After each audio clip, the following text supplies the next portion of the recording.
Okay, good evening now. Welcome everyone to today's event, or what we call the Fall Debate, presented by the Fact-Based Discourse Initiative of the Ed Snider Center for Enterprise and Markets in collaboration with the Steamboat Institute. I'm Prabhudev Kanana, Dean of the Smith School of Business, and this is one of my favorite events. This is part of a strategic plan where we bring in uncomfortable topics to be discussed with students to have a civil discourse about different viewpoints. And this is what we stand for at the university and the Smith School of Business. And we have done many of these events. It's very interesting to see, prior to this event, we do a survey, and after the event, we do a survey, and we see a flip in how people view about topics. And that's what we strongly believe in this discourse. So, instead of taking much time, let me say a few things. We are in honor to have two distinguished speakers with us tonight. Jason Riley. I want to be honest and let you know, I've been a big fan of him. I watch all his op-eds on Wall Street Journal. And there's one show I always watch for a long number of years, from Chris Wallace Times to now Shannon Brame is a Fox News Sunday. And you are a constant visitor for that. So I just told you that I like him. And it doesn't mean I disagree. I don't disagree with you, but I like you. And Ralph Richard Banks, to explore the question. Thank you for being here. I can't say I watched you on TV, but I know about you. The question today is, should the government ban DEI programs? Few issues have sparked as much debate in recent years as diversity, equity, and inclusion. And this topic has implications for law, education, and the workplace. That was what they written in everything in life. But if you look at, there are facts, because this is a fact-based discourse. There is a fact. Sometimes we debate even on fact, like whether slavery existed in this country. It's not to be debated. It was. How do you take the interpretation of that? How do you make your belief? You see a lot of variance in how people do that. And people using that, you have disinformation, misinformation, and you take over the society. So this is a very important topic to discuss about the interpretation and the belief system, and not just the fact itself, right? Of course, today, the fact can be debated endlessly. Tonight is an opportunity to engage with difficult issues with thoughtfulness and resolve. One of the primary things in this debate is to be open to the other views, not to shut down, not to cancel, not to shut down anyone. At Merrill and Smith, we don't just preach critical thinking. We have built it into curricula and programming. And I have to give a huge shout out to the Ed Snider Center and all the faculty involved in that and the staff. Our strategy is to give students intellectual freedom, tools, and confidence, not to avoid controversy, but to engage with that, with civility and openness. And that's what makes a decent society. So thank you all for joining us for what promises to be an engaging and insightful event. And I'm now pleased to introduce Dr. Rashri Agarwal, who says I'm her boss. Actually, no, she's my boss. She's the director of the Ed Snider Center for Enterprise and Markets. She is leading a lot of these efforts in the school to be open, to have uncomfortable conversation with civility. This is what makes us what we are as big leaders in the future. Let me welcome Dr. Rashri Agarwal.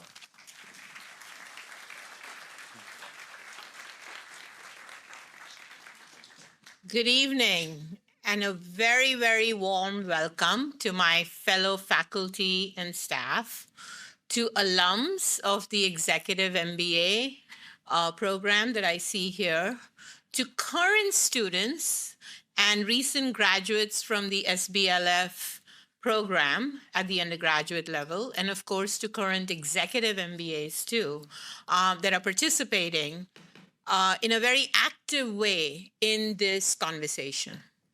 So the first and foremost thing that I'd like to do is start by thanking the Ed Snider Center creation of this program to begin with.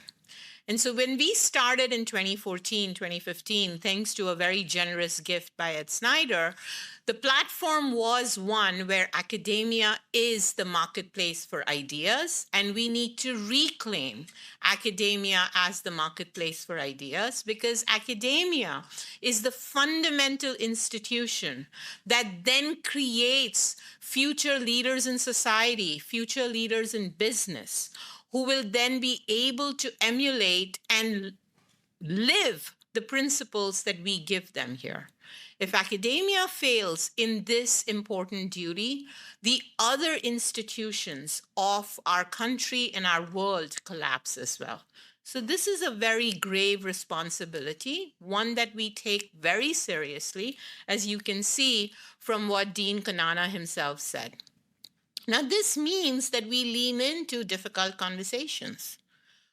We challenge our thinking. We challenge our conversations. And here I want to give a huge shout out to my fellow faculty members, Relly Rosen, Pratiti Dastadar, and in part also David Bagisback, because we're not just having these debates as one and done. These are, as Dean Kanana said, woven into the fabric of our curriculum. So the freshmen and the sophomores in SBLF are here today because they are here to listen, to be future members of business and society. The people that are taking the course on Challenge Your Thinking, Challenge the Conversation have had to debate on this very topic. So they're coming prepared. By the way, I should tell you, speakers, last year, these students were able to point to deficiencies even in the arguments of the respected speakers based on their preparation, right? So they're really critically engaging into these conversations. So it's not just that they're going to learn from you, they're also learning with each other and from each other. And that's an important component of our teaching too, because we want to engage in experiential learning. In Purposeful Leadership Journey in the Executive MBA program, that too is a forum in which people are very uncomfortable, but they're leaning into that discomfort. And I must say, it is very challenging for the faculty themselves to be trying to facilitate this conversation, especially when emotions can run high. All of this to say that we need to come to these conversations with both reason and empathy. It's not one versus the other. It has to be both. It is emotional intelligence as well as intelligence itself, reason, logic, and debate. So that's as far as the structure within which we are creating these forums for conversations. I also want to give a huge shout out to the Tina Snider Foundation and to the John Templeton Foundation.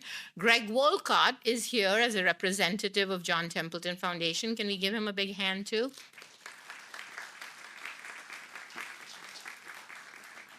These are foundations that know the importance of academia as a marketplace for ideas. They are our supporters to help us create these programs. And then, of course, I want to thank Steamboat Institute itself, who has been a partner with us in bringing these high-profile debates, very esteemed speakers into our campus, because Steamboat Institute and the Snider Center believe in one thing. It's not about teaching you what to think, but it's teaching you how to think. Thinking through the logical underlying assumptions, the logical cause and effect relationships within the argument for the position that you have, rethinking it if necessary. So without much further ado, let me introduce to you Daniel, who's the director of the Campus Liberty Tour at the Steamboat Institute, so that he can formally kick off the event and introduce our speakers. Thank you, Daniel.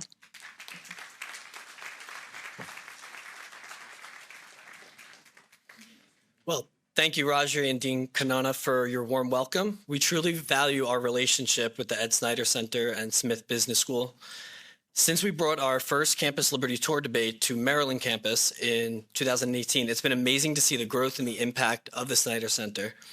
Our CEO, Jennifer Schubert-Aiken, enjoys serving on the advisory board of the Snider Center and sends her regards, as she could not be with us this evening, but she is watching online.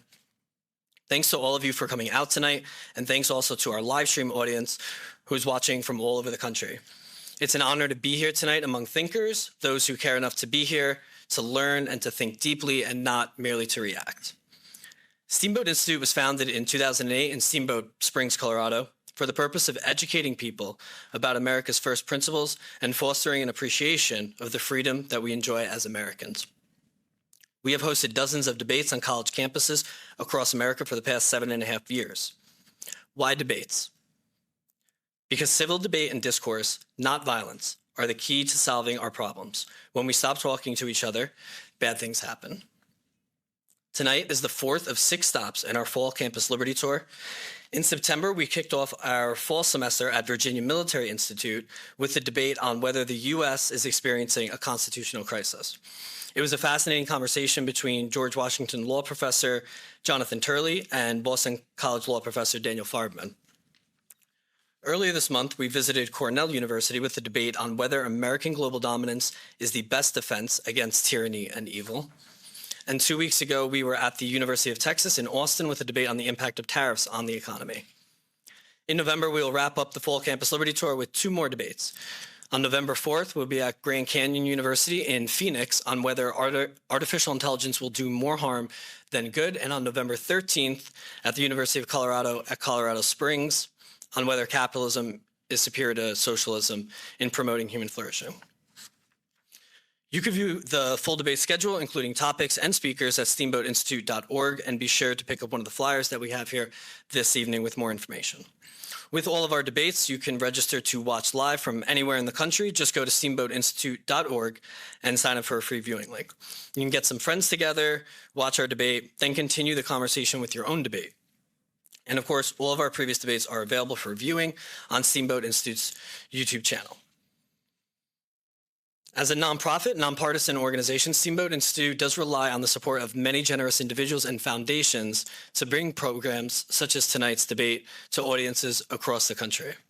I would like to extend a special thank you to our major sponsors, the Adolph Kors Foundation, the Diana Davis Spencer Foundation, the Line and Harry Bradley Foundation, Jack Roth Charitable Foundation, Arthur N. Root Foundation, and Bruce and Marcy Benson for their support, which has allowed us to expand this program to more than 30 college campuses across America.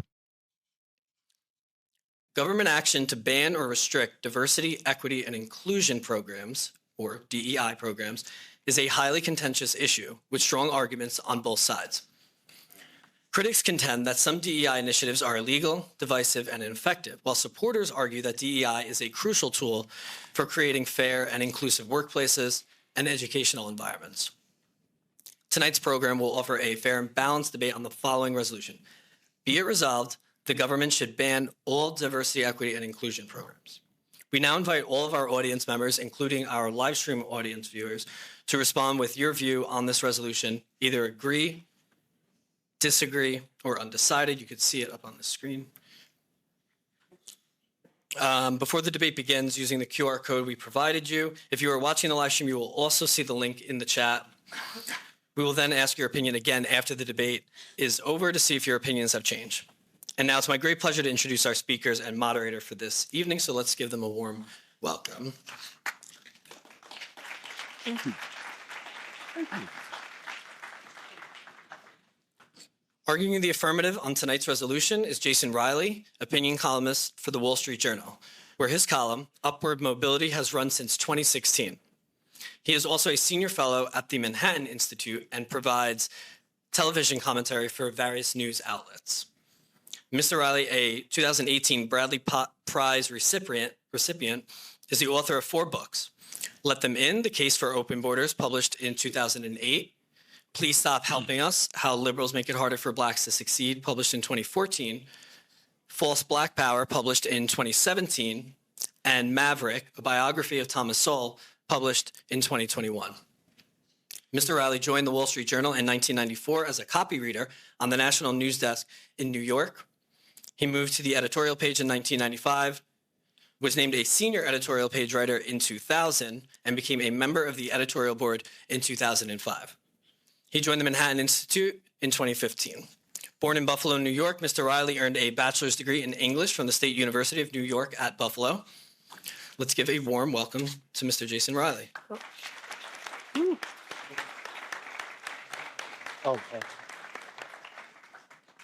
Arguing the negative on tonight's resolution is Ralph Richard Banks, the Jackson Eli Reynolds Professor of Law at Stanford Law School and a professor by courtesy at the Stanford Graduate School of Education. He is the founder and faculty director of the Stanford Center for Racial Justice, an initiative that aims to confront and counter the polarization that plagues American society through an analysis of contentious racial issues free from the orthodoxies of left or right. Professor Banks is the co-author of two leading law school casebooks, Racial Justice and the Law and Family Law in Changing America. He is also the author of the widely referenced book, Is Marriage for White People? How the African-American Marriage Decline Affects Everyone. His latest book, The Big Sort, How College Can Make or Break the American Dream, is scheduled for release later this year. A member of the Stanford faculty since 1998, Professor Banks teaches constitutional law, family law, and a variety of courses related to race, law, and inequality. He graduated from Harvard Law School with honors and received bachelor's and master's degrees from Stanford University. Please give a warm welcome to Professor Ralph Richard Banks. Welcome. Thank you. And finally for tonight, our moderator is Carine Hajjar, opinion columnist and member of the Boston Globe Editorial Board, where she writes on immigration, crime, national security, higher education, and national elections. She will soon be moving to a new position as opinion columnist and member of the editorial board of the Washington Post. Carine was awarded the 2025-26 Steamboat Institute Fellowship for Public Policy and American Exceptionalism. In 2022, she was awarded the Joseph Rago Memorial Fellowship for Excellence in Journalism by the Fund for American Studies, during which she served as a fellow on the Wall Street Journal's editorial board. Carine is a frequent commentator on Fox News, Fox Business, and News Nation. She graduated from Harvard in 2021 with a degree in government and economics. And with that, I will turn it over to Carine to begin tonight's debate. Thanks, everyone. Thanks for joining us. Can everyone hear me? Great. Really looking forward to this debate, and just want to encourage you, if you haven't yet, to vote, but also to submit questions, because I'm going to be asking some of your questions to our fantastic panelists tonight. And want to commend students for coming out here and being a part of civil discourse. No one better to model that than these two pros that we have here. So with that, Jason, I'm going to ask you to make your opening statement on the debate. Should the government ban all DEI programs?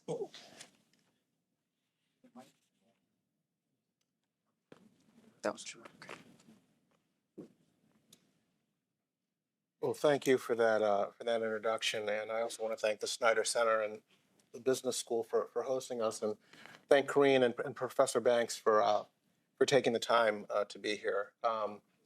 I have it on good authority that Professor Banks has sprinkled family members and friends. So not that should affect your voting in any way. Yes, the government should ban diversity, equity, and inclusion programs. And I'll give you 3 reasons. First, despite the innocuous label, who's against diversity and equity and inclusion, in practice, DEI amounts to racial preferences. And the Supreme Court has ruled that racial preferences violate not only the Civil Rights Act of 1964, but also the Equal Protection Clause of the 14th Amendment, which means they're not only illegal, but also unconstitutional. That's one reason. Second, DEI doesn't work. Or at least it doesn't work as it is intended to work. In fact, it's a good argument to be made that it's counterproductive. And you don't need to take my word for it. The New York Times ran a very long investigative piece in its magazine last year. It was about the University of Michigan's DEI program, which, quote, has poured roughly $250 million into DEI initiatives since 2016, creating, quote, by far the largest DEI bureaucracy of any large public university in the country. What was the result at Michigan? What does the school have to show for its efforts? Here's what the New York Times reporter wrote. DEI at Michigan is rooted in a struggle for racial integration that began more than a half century ago. But many Black students today regard the school's expansive program as a well-meaning failure, the reporter wrote. Michigan's own data suggests that in striving to become more diverse and equitable, the school has become less inclusive. Surveys of students and faculty reveal a, quote, less positive campus climate and less of a sense of belonging than before these initiatives were put in place. Quote, students were less likely to interact with people of a different race, different religion, different politics. The exact kind of engagement DEI programs in theory are meant to foster, unquote. Instead, Michigan's DEI efforts have created a powerful conceptual framework for student and faculty grievances and formidable bureaucratic mechanisms to pursue them. Michigan's experience is not the exception, it's the rule. And that's true whether we're talking about DEI efforts on campus or off campus. Studies of workplace diversity initiatives show the same results. One assessment of the literature published in the Harvard Business Review back in 2012 was titled, Diversity Training Doesn't Work. According to the article, a study of 829 companies over 31 years showed that diversity training had, quote, no positive effects. Another report published in 2018 looked at hundreds of studies dating all the way back to the 1930s and found that anti-bias training does not reduce bias, alter behavior, or change the workplace. According to the authors, 2/3 of human resources specialists report that diversity training does not have positive effects. And several field studies have found no effect of diversity training on women's or minorities' careers or on managerial diversity. Third reason to oppose these policies is because we are a racially and ethnically diverse country, and government policies that favor one group over another will result in more bitterness and more division and more resentment. The civil rights movement was about colorblindness. It was about a universal standard of how people should be treated.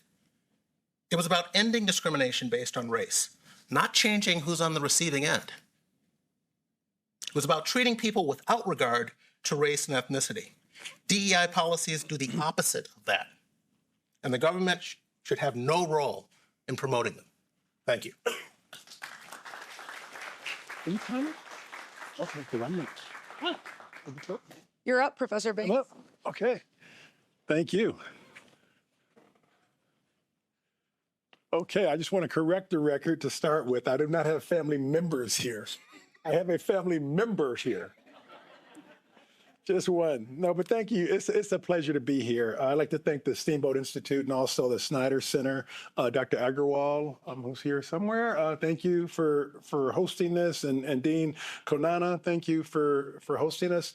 This really lifts my spirit to be here because these sorts of conversations and your willingness to engage in the conversation really is part of the antidote to much of what ails American society, right? Because we have been torn apart not only by polarization, but by tribalism, and merely being able to come together and talk and try to understand views that are different than yours, that really is more important than you might realize. I'm trying to understand Mr. Riley's view here, and I think we share our starting premise, which is that the underlying sensibility of DEI is that it inclines us to think not only in terms of individuals, but also in groups, in terms of groups. That's the sensibility that gives rise to many species of programs. DEI is a capacious category with lots of different types of programs and policies that might travel under that heading.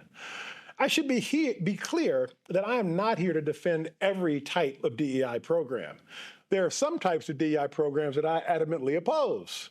For example, programs that enforce some orthodoxy of thought, those should be categorically gotten rid of.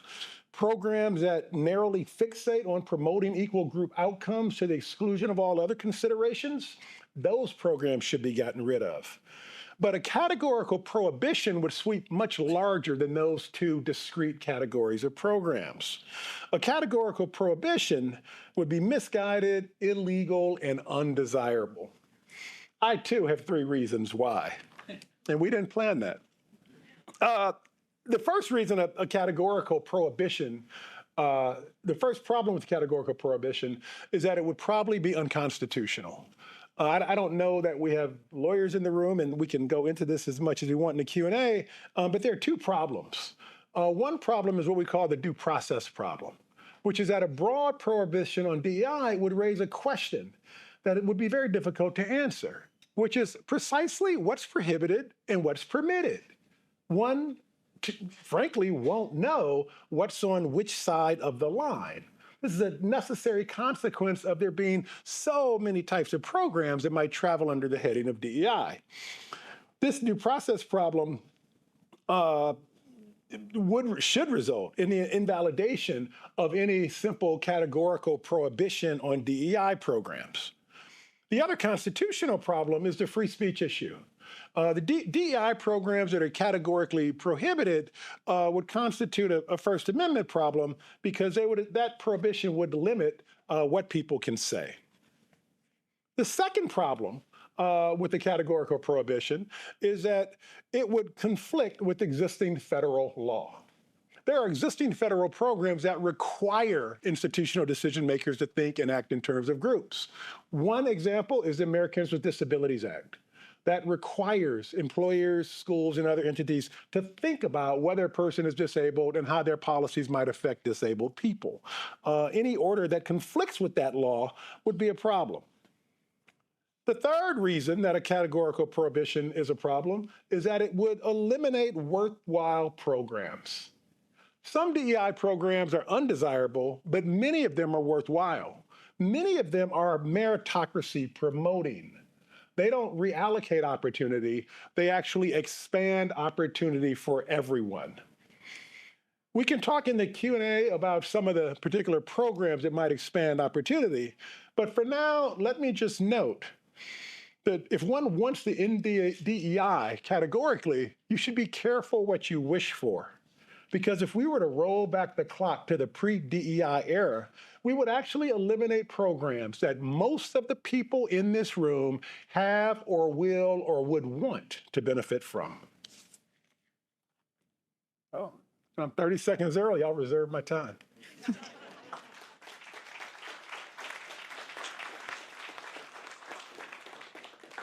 All right, well, thank you both. And reminder to keep submitting questions. I want to start off with a question. I guess we'll start with you, Jason. Can you define DEI? Because when we talk about DEI, it comes up over and over again in politics, whether we're talking about corporate hiring, admissions, all these types of areas in American life. What exactly does it mean, and does it change based on what institution we're talking about? You're right. It is a sort of, yes, you're right. It is a malleable term. It means different things to different people, and you do need to define it. I think the types of DEI programs we're discussing here, as I said in my opening remarks, amount to racial preferences. And it reminds me of the debate over affirmative action, well, because it is affirmative action in a different guise, but also there was a semantic debate over the term affirmative action. If you go back to the 1960s, affirmative action initially referred to simple outreach. Let's expand opportunities to groups that had historically been overlooked and help to bring those groups up to existing standards. But what it became in practice over the decades is all about lowering standards for certain groups based on race and ethnicity. And to this day, you will have conversations with some people who are still using the first definition, even though in practice, no, that definition isn't controversial at all, and never has been, particularly. There's long been support in this country for expanding opportunities from the 60s on and earlier. The controversy is over lowering standards, which is what in practice racial preferences and DEI policies are. and producing, lowering those standards to produce certain results, which gets you to the unique definition of equity that is used in DEI. Equity to a lot of people used to mean equal opportunity. But in the DEI use of the term, it means equal results and doing whatever it takes to get those equal results, even if it means discriminating against certain groups to get a certain outcome or to get a certain amount of racial balance. Thank you. Rick, to I you. would just say that I think there's a category error there, really, that if so affirmative action or racial preferences, that's one program that might travel under the heading of DEI, but that's far from the only program that travels under the heading of DEI. DEI stands for diversity, equity, and inclusion. Any employer, any of you go to work at, they will likely have some DEI, they will have some DEI programs probably that don't entail racial preferences in any form, cannot be called affirmative action. Just one example, just before I was here, I was at a meeting with some friends, and one of the guys was from, he's an American, but he's from Shanghai. He lives in Shanghai, he's worked there for years. In the course of the conversation, we were talking about people moving to Shanghai for business, and he said, anyone who comes to Shanghai, anyone who goes to Beijing, first thing they do, they want to give you a cultural sort of training program because you're not going to make it in those cultures if you don't know the culture and you can't acclimate to the culture. That's a DEI program. That's an effort to try to include people who are foreign to the culture, who need to know the culture, and the employers want them to be able to make it in that culture. That's clearly DEI, but it's not taking anything away from anyone else. It's not giving them a preference. It's giving those people what they need.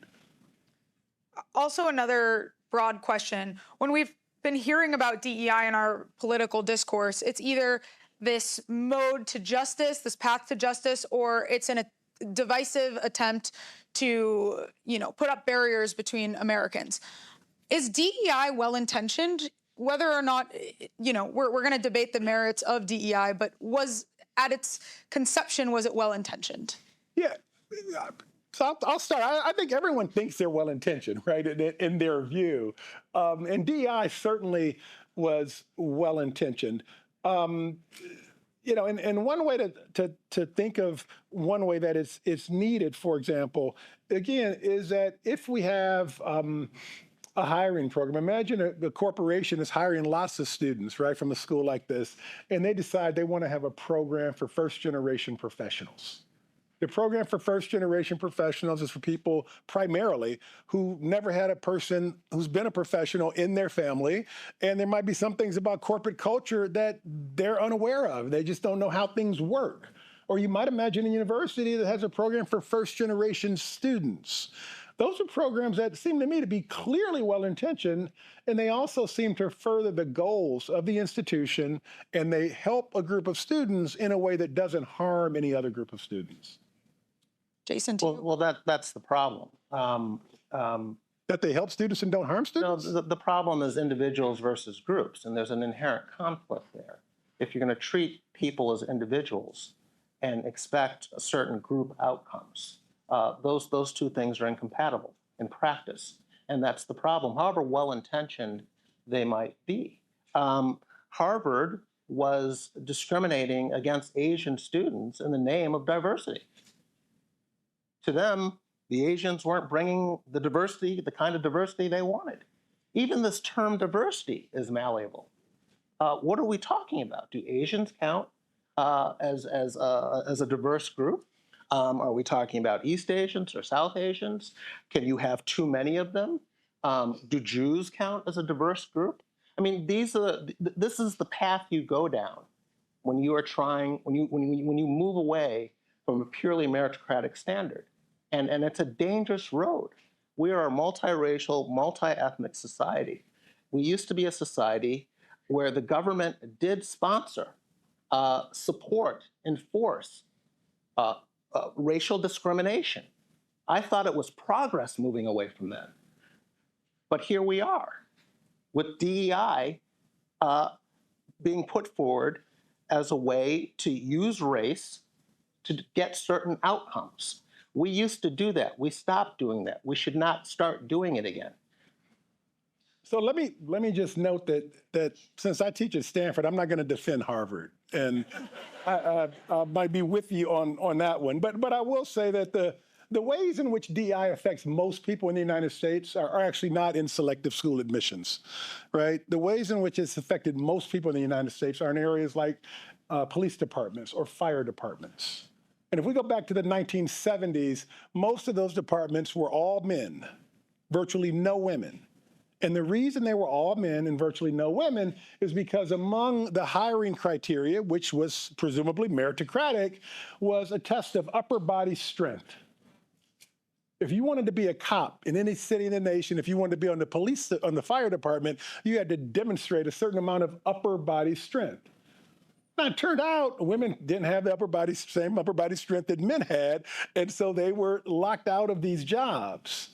The sensibility that opened up those jobs was one that looked to the group outcomes and said, wow, we're excluding lots of women here.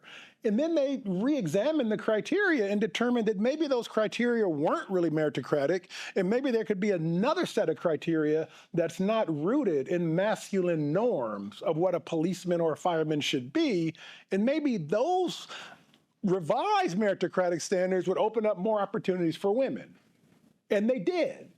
But that only came about because decision makers and judges were willing to look at group patterns rather than simply focus on individuals. Well, that brings me to my next question, and we'll start with you, Jason. So is there a way should we be fostering diversity, and is there a way to do it without DEI? Because I think a lot of the contention over diversity efforts now is that there's that equity piece to it. So can we foster diversity without using DEI programming? I think the only fair way to do it is through colorblind policies. And to the extent you move away from colorblind policies, you're going to get in trouble. Again, what do you mean by diversity? Are you talking about racial balance and outcomes? Is that what we're going for? And to what extremes will you go to get that racial balance? Again, there's a Civil Rights Act out there that says people need to be treated in the workplace and in schools and hiring and admissions without regard to race. That's the law. Do you want to overturn that law? I don't. Yes, diversity is a wonderful thing, aesthetically pleasing. We all like to see it when we look at a classroom or look at a campus or look at a workforce, but how you get it matters.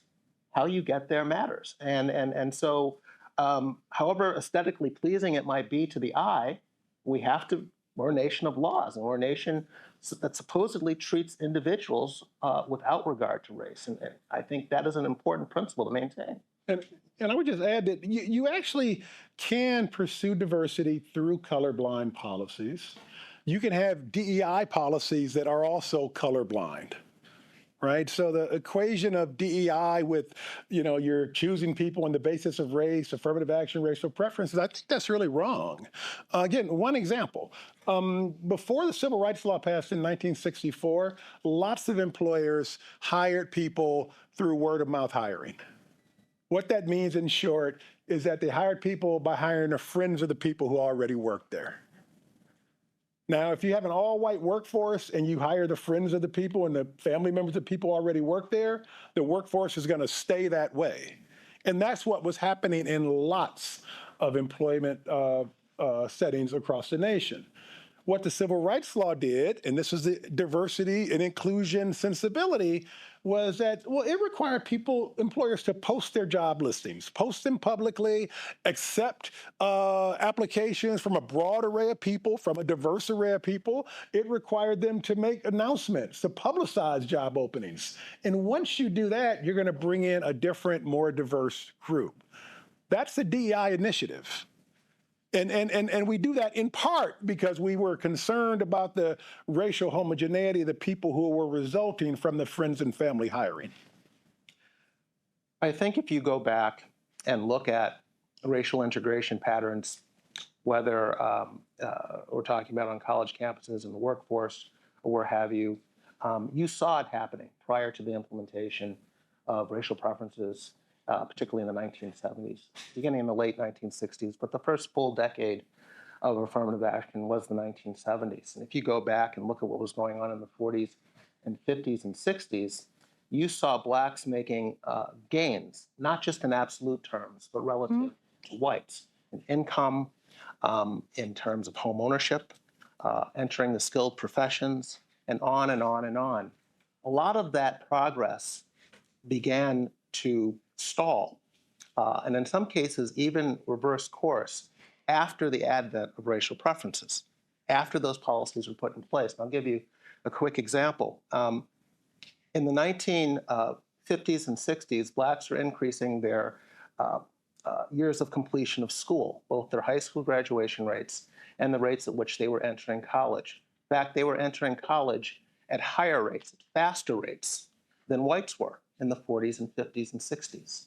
Right around 1970, right around the beginning of racial preferences, that trend stalls to the point where today, after more than 50 years of racial preferences in higher education,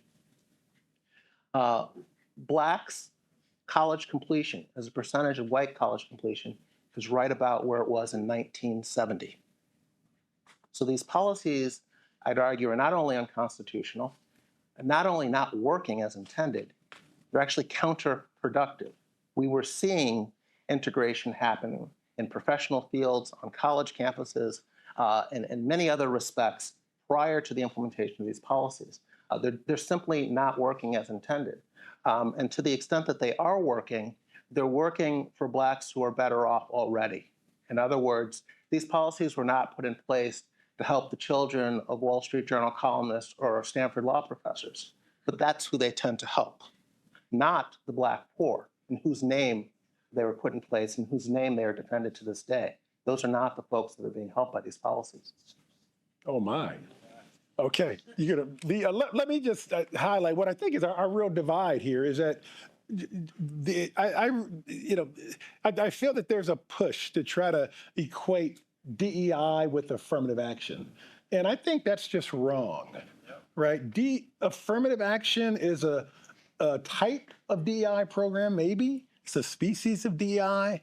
But there are many other species of DEI out there in our society, many more, which are in fact much more significant than affirmative action in elite college admissions, for example. Just one other example from far afield, but which is really important for all of us.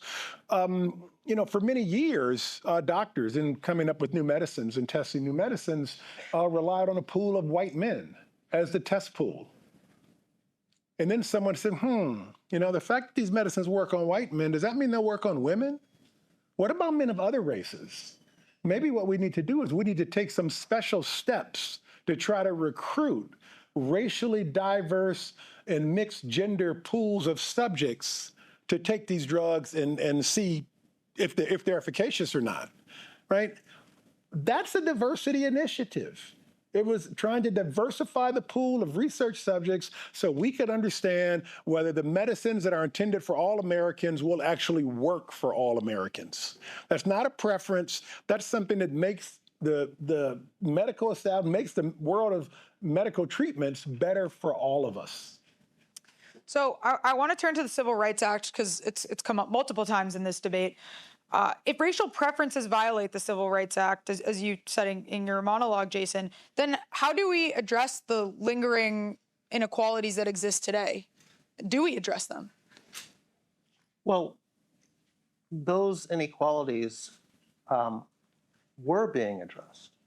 And I would argue, again, that blacks were making faster progress prior to the implementation of these affirmative action policies in the 1970s.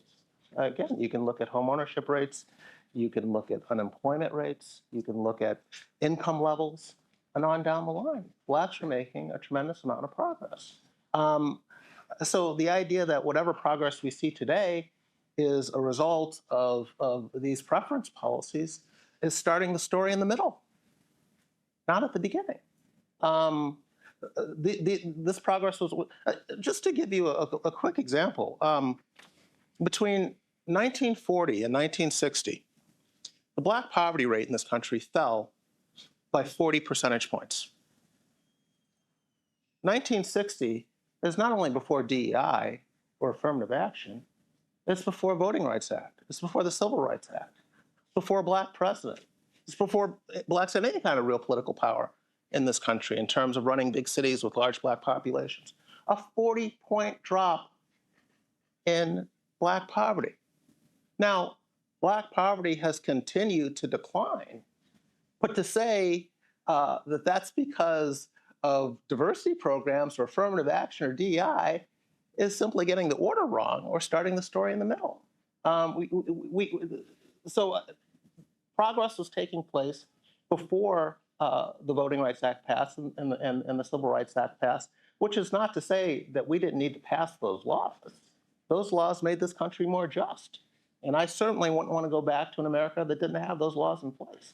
But if we're talking about to what extent we can credit them or credit subsequent policies with Black progress, you need to do a comparison of what was going on before those laws were put in place and what's going on since. And when you do that, it's very clear that more rapid progress was being made in this country prior to these efforts.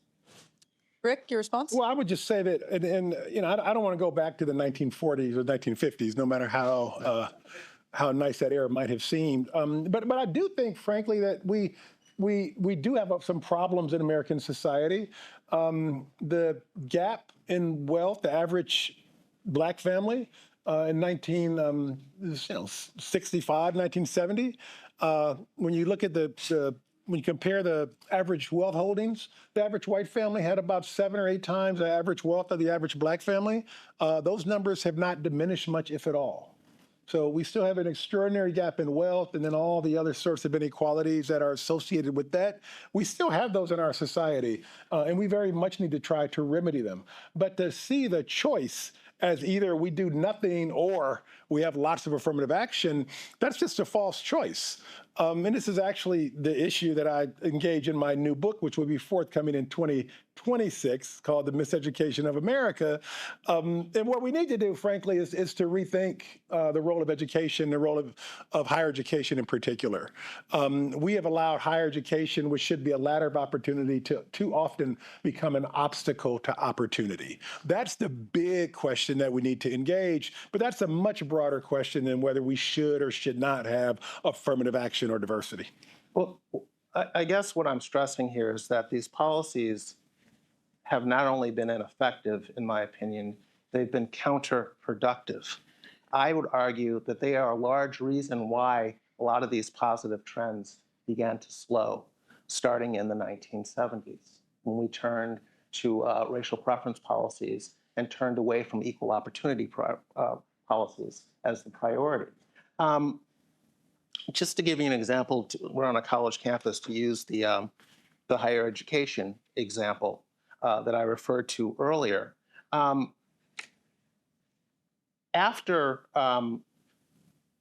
me go back, before the Supreme Court passed, or the Supreme Court decided the Students for Fair Admissions versus Harvard case in 2023, which banned racial preferences in higher education.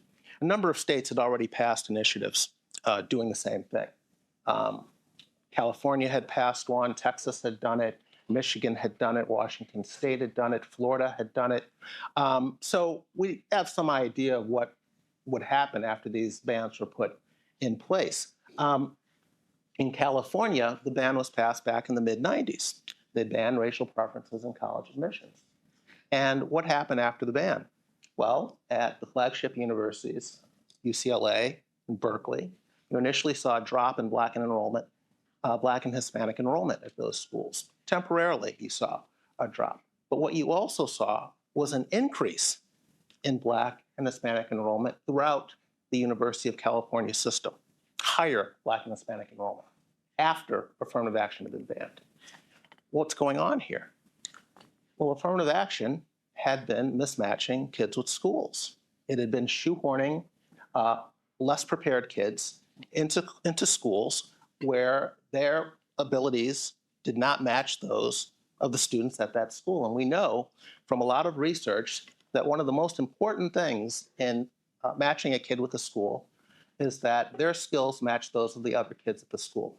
When you don't have that, you typically have a group pooling at the bottom, dropping out at higher rates, switching to easier majors. It's not purely a racial phenomenon.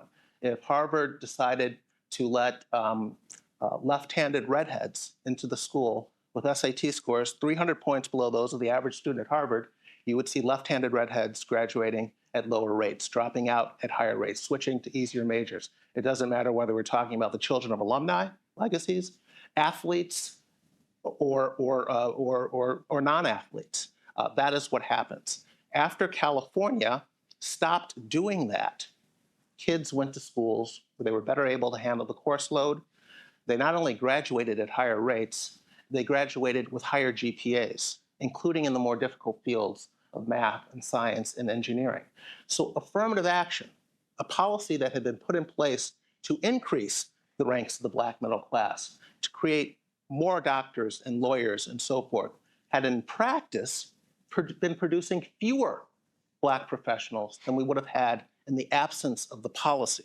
And my point is that that is what these, you can call them DEI, you can call them affirmative action, but that is what these efforts writ large have done. I think they have hampered Black advancement more than they've helped it.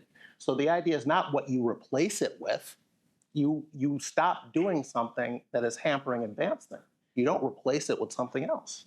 Let me just clarify, though, because you, Jason, frankly, you seem like you're re-arguing the Students for Fair Admissions case, and where the Supreme Court invalidated the admissions practices at Harvard, North Carolina, and by extension, race-based affirmative action programs throughout the nation. So those are already illegal now under the Supreme Court's interpretation of the Constitution in that case.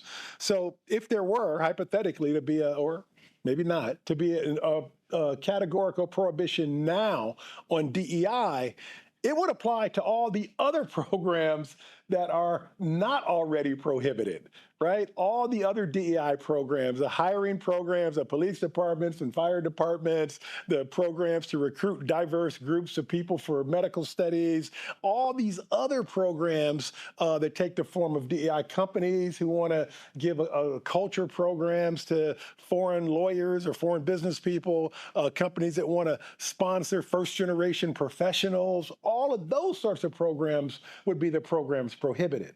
The affirmative action question, for better or worse, has already been decided. So the live issue that this question, that this debate raises is, what about all the non-affirmative action DEI programs? Do we want to see all of those go away? If we do see all of those go away, frankly, that means that everyone in here who gets extra time on an exam, you no longer get extra time on an exam. Because if you have an accommodation for time, that's the DEI initiative, right? That's required under the Americans with Disability Act, which is a DEI program if ever there was one. It requires an employer or a school to take account of group status and to treat people who have a disability differently than those who don't. So if we want a single standard for everyone, no DEI, accommodations on exams all come to an end. So I want to turn to higher education, and then we'll turn over to student questions after that. Right now, the Trump administration is obviously going after DEI programming on major campuses across the country. Is this a good idea? Should the federal government be doing this? Are there other ways to address the issues that we've talked about that come up with DEI programs? I'll start with you, Jason.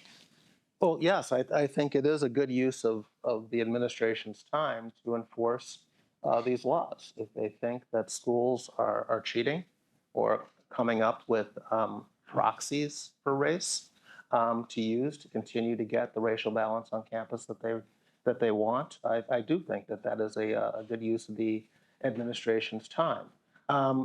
Again, I don't want to go back to a government policy that uses race as a factor in picking winners and losers in this country. Blacks do really, really badly under that system, or historically have. And but the problem is that today there are people out there who want to put other groups at the receiving end of that kind of treatment, and I think it's wrong. I think color blindness is not a perfect solution to this problem. The question is, compared to what? Nepotism, the old boy network. What would you replace color blindness with? Professor Banks and I think You can call me largely Rick, agree. please. This giant legal intellect sitting to my right, debating this lowly journalist. I think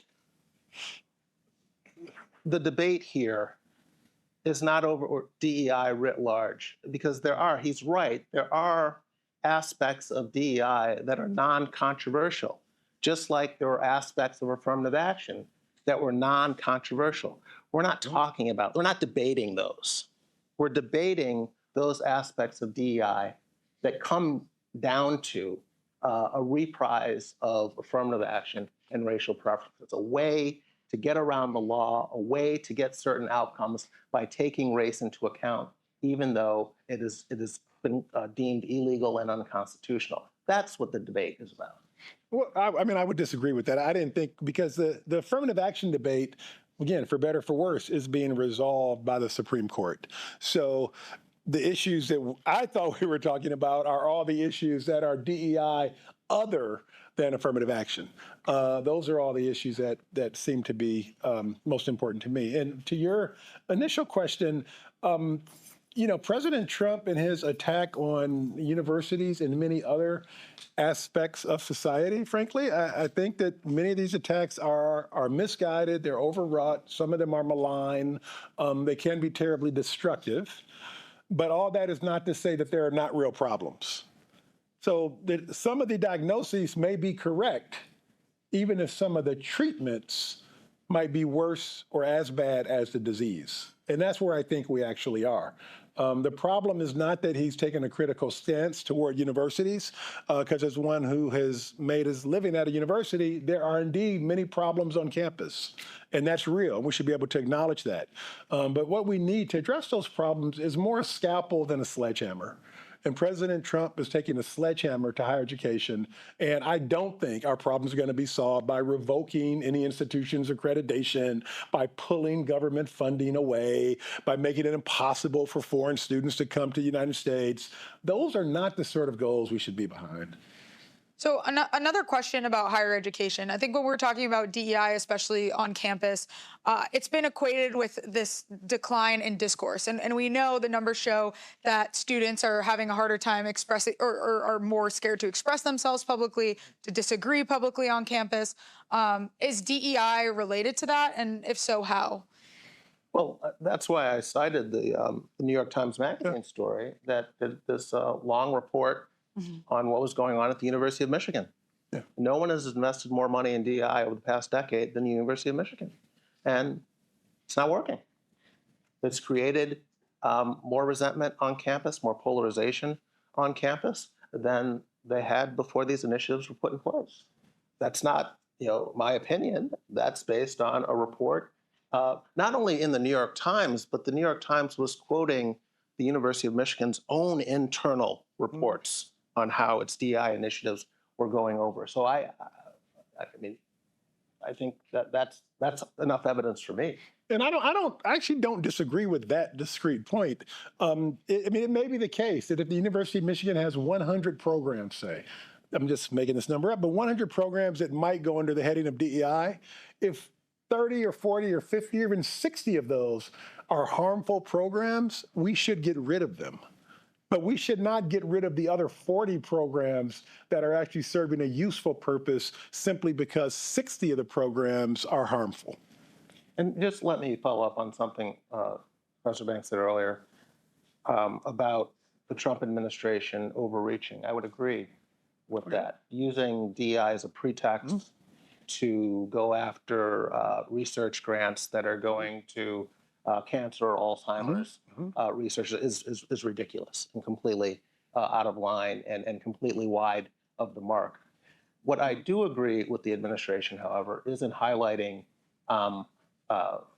discriminatory hiring practices, promotional practices when schools are advertising positions in certain departments that make clear that they're looking for someone of a certain gender or a certain race. Yes, the federal government should be on top of that sort of thing. But I do agree that the Trump administration has been way over the top in some of its response to this real problem. Yeah, and I would agree with that, that DEI, we have to stop agreeing so much, we're going to end up in the wrong place. But I would agree with that too, that DEI can go wrong, right? To say that DEI can go right and that the sensibility of taking account of how one's group shapes the way one experiences the world and how one is treated and all of that, you should be able to acknowledge that, but also to see that sometimes DEI can go wrong. And when it goes wrong, it should be remedied. But the way to do that is not to eliminate all DEI programs, it's to eliminate or reform the ones that need reform. So I'm going to turn to a student question. Can a meritocracy exist when the training necessary to reach those high levels is pulling from a pool that is already, quote, privileged? This is the issue I take up in my book. No, it is. And I think that, one of the reasons that higher education institutions are in the middle of the polarization and the tribalism that divides society. And that is unique to this country. Even in other nations that are highly polarized, that have also retreated into sort of a tribal politics, their institutions of higher education do not figure prominently in that divide in the way they do here. And the reason that is because we have placed so much energy, money, focus on higher education, and we've channeled opportunity almost exclusively through the walls of academia. Right? And what we see now is this meritocratic system in which we put such great faith. It has failed us as a society. It has failed us. And we need to recognize that it has failed us, and we need to reform it. We need to reimagine what universities should do. We need to rethink our ideas about opportunity, not to get rid of meritocracy, but to construct a new vision of meritocracy that works better. We also have to remember how we got here to this system of meritocracy. It was because of the old system and the built-in prejudice, whether it was an old boys network, whether it was anti-Semitism when it came to higher education at places like Columbia or Harvard or Princeton, that wouldn't admit Jewish students or cap their numbers the way Harvard's been capping the numbers of Asian students today. How did we get here? We decided that meritocracy was better than the alternative. And I think that's important to remember. And if you're someone who believes that there is still a lot of discrimination in this country, meritocracy is your best friend. When you can go to a school and say, I got the grades, I don't care if I failed your personality test. I got the grades to get in here. I have the class rank to get in here. I have the test scores to get in here. That is your trump card. That is what we're going for here. That's why Jews wanted to get rid of these holistic admissions policies that were being used to discriminate against them. That's why Asians today want to get rid of these holistic admissions policies, because they're so easily rigged. The more subjective you make the criteria, the more easily it is to manipulate. And one of the things that, the schools, I think one of the things that's frustrating the federal government now is that they simply don't trust the schools, because the schools have been lying for so long about this. And we saw that in the discovery phase of the Harvard case, when we found out just how much of an advantage race gave an applicant. And schools had been lying about how much weight they gave to that characteristic. And it turned out that they were giving quite a bit of weight to it. So that's what else is going on here. A non-meritocratic system is much more easily manipulated than a meritocratic system. And that's why I say, again, it's not perfect. Nothing's perfect. The question is compared to what? Let me just be clear. We don't need a non-meritocratic system. We need to reimagine the way this meritocratic system works. It worked better in 1980 than it does now. And now we're at an inflection point where, frankly, we need to update it. And that, the evidence to that is all around society because people have lost faith in lots of institutions, including universities. And it's naive to think that all we need to do is enforce the standards and everything's going to be okay. It won't be. Not unless we make changes, and not unless, frankly, a lot of you young people with all your energy and ideas, whether you dedicate yourselves to thinking, how do we create a society that works for everyone? How do we take the best of American ideals, including meritocracy, and reformulate it so that everyone feels that they have an opportunity to make it, and every parent feels that their child can have a better life than they did? Well, one of the things we have to keep in mind, we talk a lot about higher education. We don't talk enough about K through 12 education. The K through 12 system has a lot of problems. And it really doesn't matter how much we try to reform higher ed if we don't reform K through 12. If we were educating our kids properly before they get to college, we wouldn't be having these huge debates over affirmative action for college freshmen. We would have more students who are qualified to go to these schools. But our K through 12 system has tremendous, tremendous problems. And I think it is feeding this problem at the higher education level. Another question that sort of gets more at affirmative action than anything, but it talks about, Harvard, the discrimination against Asian students in their admissions. Still, is there a way to facilitate diversity without bringing race into the equation? For example, should colleges consider diversity of income level or upbringing to improve the effectiveness and fairness of diversity-based programs? That's a great question. And I guess what I would say is that the moment you start to frame the issue in terms of, who should occupy the seats in this metaphorical classroom I'm imagining, who should occupy the seats inside the institution, and what should the criteria be? Should it be grades and test scores? Should it be class? Should it be race? Should it be geography? Once you start to frame the question in that way, and you take for granted all the other features of the society and of the institutions, you're going down the wrong path. I think that's actually a trap, right? The big problem that we have in higher education is that the stakes of college are greater than they've ever been in our lifetimes. And that's a result of two different factors. One is the growth of income inequality in American society. That's the ultimate backdrop. Everything that happens with higher ed is downstream of what happens economically in the society. Average CEO in 1970 made about 30 times the salary of the average employee.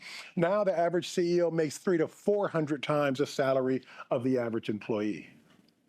Extraordinary growth of income inequality. We could look at it along many dimensions. The other growth of economic inequality that shaped higher education is inequality among institutions. In 1970, not one, or if maybe one institution in the United States had an endowment above $1 billion. Now we have a handful, maybe a dozen or more institutions. They raise $1 billion every single year. The wealthiest institutions have 30, 40, 50, $60 billion in funds. Those two developments, economic inequality in the society and economic inequality among institutions, have increased the stakes of college, which leads to a ruinous race for everyone to be one of the few who get all the resources lavished on them.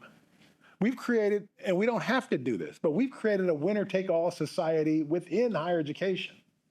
That's the ultimate thing that we need to focus on, because that winner-take-all society actually undermines all of our interests in myriad ways. And we don't see them because we're so focused on who gets this particular seat and should we have affirmative action or not. But the admissions wars, which is what I call the whole affirmative action debate, the admissions wars is a distraction, it's a diversion, it's something that leads us astray. What we need to think about again is how do we restructure the institutions in a way that will meet the needs of more people in this society and allow us all to be productive. I think the class-based affirmative action would be problematic for several reasons, but it is a popular idea out there. And it's one that is being pushed by a number of people in the wake of the Supreme Court decision. But you still have several problems with class-based affirmative action. First, I don't think it will get the advocates the same amount of racial diversity that they want as race preferences. In absolute numbers, low-income whites far outnumber low-income blacks in this country. So class-based preferences presumably would go mostly to white people. So that's one problem. Second, low-income Asians and low-income whites outperform low-income blacks on the SAT typically. So the only way around this would be to sort of fiddle with the definition of poor or underprivileged when it came to handing out class-based preferences. You wouldn't simply be able to base it on family income because that won't give you the diversity you want. So you'd have to expand the definition. Are we going to talk about what neighborhood the person comes from, or whether their school is highly segregated, or were they raised by a single parent, or something along those lines? But you would have to expand the definition of underprivileged to get class-based preferences to work. So, but again, the bottom line is that using class would amount to allowing schools to use more subjective measures. And those subjective measures would ultimately crowd out the objective measures that I think are harder to manipulate. So I think it would be a problem moving to a class-based system. So we've seen a lot of colleges across the country, a lot of universities roll back their DEI programs, in some cases rename their DEI programs, shrink them, get rid of, for example, race-based convocation ceremonies, things like this. And it happens to coincide with the Trump administration coming into office. Are these good faith efforts to address DEI, or are they cosmetic changes that will roll back at some point? I'll start with you, Rick. Well, I will say, one, and it's hard for me to get these words out, but one beneficial effect of Trump's actions is that it's hard to get those words out. But I think this is true, is that, no, again, we do have some problems on campus. We have some real problems on campus. There are some real problems on campuses relating to DEI. There are lots of instances of DEI gone wrong. That's all real. And one effect of Trump's actions, President Trump's actions, is that it has made conversations possible on campus that would not have been possible otherwise. One small example is that universities throughout the nation had gotten into the habit of making institutional statements or about all manner of public events. And I long argued against this at my own institution and was always on the losing side of those arguments. But it was a bad idea then, and it's a bad idea now for institutions to make statements about abortion or foreign policy or whatever the other issue is. You should stick to things that directly pertain to your mission and the functioning of your institution. But those conversations are a lot easier to have now. I don't know what's changed in the hearts of administrators, where they really believe that they should refrain from making statements on matters unrelated to their mission, or whether they're just being expedient. But I am happy to see that development. And there are also other developments, frankly, that Trump has brought about, which are good developments. They're good developments for higher education, good developments for the nation. Jason. I will let Professor Banks defend Donald Trump. I think maybe colleges are doing some things they wouldn't otherwise be doing. I don't know how long that will last.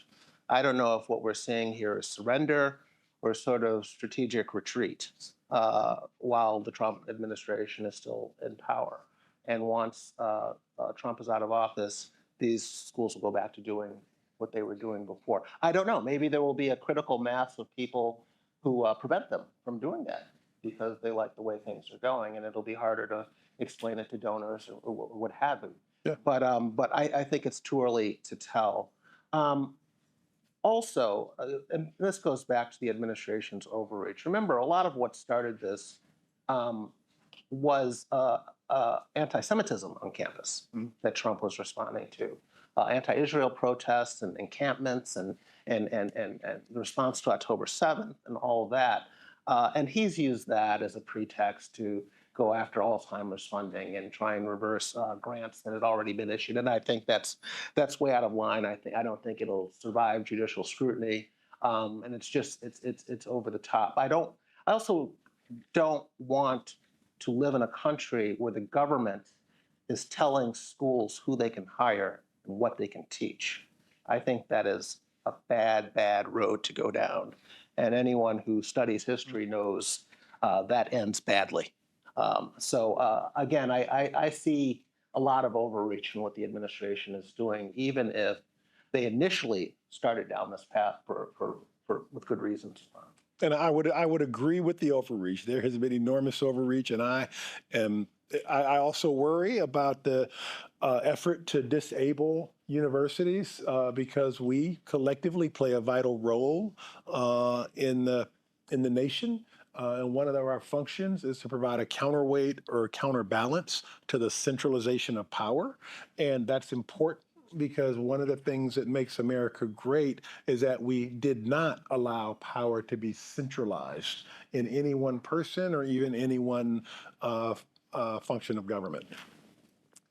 I want to bring us back to government. In January, the president signed on to an executive order terminating all DEI programs across federal agencies. Specifically, it took aim at the Biden administration's executive order and policy that made federal agencies submit an equity action plans. So one, I'm curious, do you think that it's important for government agencies to have equity action plans? And two, is it legal to mandate equity? I don't see how it is. I mean, again, if you're defining equity as equal outcomes, I don't know how that passes legal scrutiny. Equity is a wonderful term, but how you reach it matters. And traditionally, we push for equal opportunity. But saying that there must be some racial balance in outcomes, starting there, I mean, it's a nice goal to have, but saying you must have this or else, I don't think that's right. I don't think that's legal. Yeah, so I would agree with part of that, and it can be, again, DEI can go awry. I wouldn't support and I would be worried about the creation of some large government bureaucracy that's narrowly fixated on trying to make sure that every outcome is equal among all these different groups. I think that's a problem, right? And it's likely to result in a waste of government resources. It's likely to result in agencies losing sight of what their mission should be. Right? I mean, the mission of an educational institution is to promote learning and human development. It's not to try to equalize outcomes among every group. Right? And if you get too focused on what is on the equity goal, you can lose sight of what your actual goal should be. So I do worry about that. But that said, the solution to that is not to categorically prohibit every agency from in every setting from ever taking account of group status or the consequences of their programs for different groups, right? That's overkill and overreach of the same sort that we've been criticizing with President Trump. I've seen a few questions come in that are saying that we focused a lot on race and the race part of DEI. Mm-hmm. What about the other parts of DEI, for example, sexuality? Would you like to address those? That's a great point. I mean, this has been one of my themes, I think, is that DEI is much broader than race, right? There's always a tendency to reduce it to race and try to conflate DEI with affirmative action. But in fact, there's more non-race DEI than there is race DEI. There's more non-race DEI programs than there are race-based DEI programs, right? Women, again, I talked about the hiring examples with women, students who have disabilities, people of different backgrounds who speak different languages from different countries. There are all sorts of groups that make up this extraordinarily diverse society, and most DEI programs pertain to groups that are defined other than on the basis of race. Well, that's the problem, in my view, that because we are such a large and diverse country, our government cannot be in the business of picking winners and losers, either based on race, based on gender, based on sexual preference, based on being gay, being trans. You don't want the government in the business of making decisions for our society based on those things. You want the government to treat everyone equally under the law. You want that to be the policy. And to the extent that we stray away from that, we are really, really heading down a dangerous path. And then that is the problem with this focus on DEI. But I don't, just one example, I don't think I don't disagree that the government should not be picking winners. The government should not be picking winners. The government should be expanding opportunity to everyone. In some cases, it helps to take people's groups into account in expanding opportunity. Simple example that we probably all agree on. If you have a bunch of students in the room and you're giving an exam and you give them the test sheet and say, okay, take the exam, but there's a person in the room who's blind, you actually need to do something different for them to test them and figure out what it is they know. Now, if you want to treat everyone the same, you can't treat the blind person differently.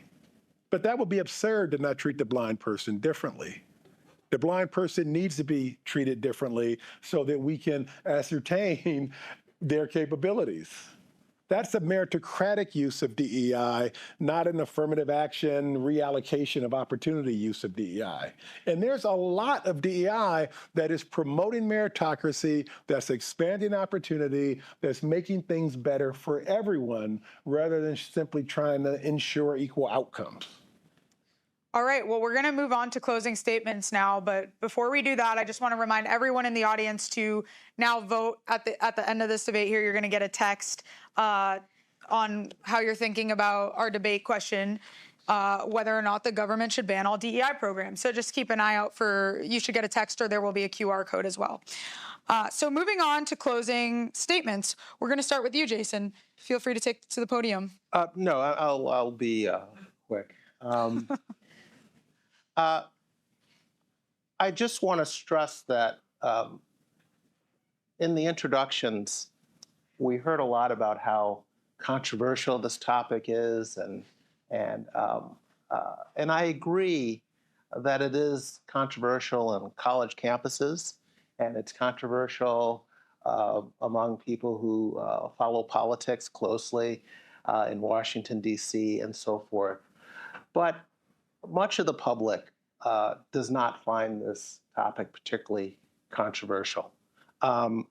The Supreme Court decision in Students for Fair Admissions v. Harvard was supported by around 70% of Americans, including an absolute majority of Blacks, of whites, of Asians, and of Hispanics in this country.